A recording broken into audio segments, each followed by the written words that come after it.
જૂનાગઢમાં ભાજપ કાર્યાલયનું સીઆર પાટીલ દ્વારા ઉદ્ઘાટન કરવામાં આવ્યું। સીઆર પાટીલ કાર્યકરોમાં ઉત્સાહ વધાર્યો છે। ભાજપના કાર્યકરો, બૂથ પ્રમુખ અને પેજ સભ્યો પાર્ટીના પંપ છે। તેમણે કહ્યું, ટ્યુબમાં હવા ભરવા માટે પંપ જોઈએ। ઉમેદવારના ખાતામાં મત નખાવવા હોય તો પંપ બનીને કામ કરજો। કૃષ્ણ દ્વારકામાં રહેતા પણ વિરોધીઓને વિશ્વાસ ન હતો।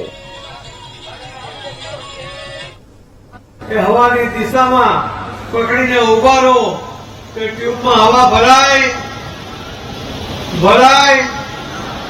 અને જોરનો બોલો। જમવાના બાકી છો કે જલ્દી જમવાનું દે તમને બોલો જ આ જોરમાં હવા ભરાય। મોદી સાહેબ કહે છે કે વાવાઝોડાની તાકાત ગમે એટલી હશે, ટ્યુબમાં જો હવા ભરી હોય તો તમારે એક નાનો પંપ જોઈએ। શું જોઈએ?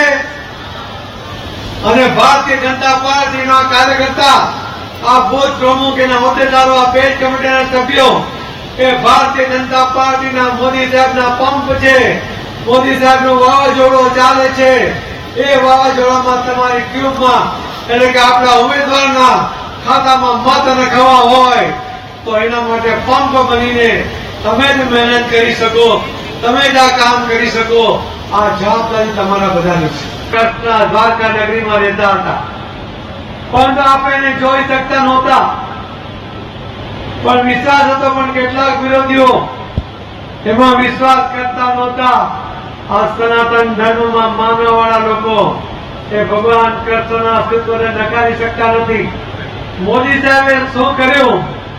મોદી સાહેબ, તમને તો તરતા આવડતું હશે, 5 ફૂટ પાણીમાં જાઓ કેટલું પ્રેશર આવે તમને ખબર પડે। મોદી સાહેબ 70-80 ફૂટ નીચે પાણીમાં ગયા।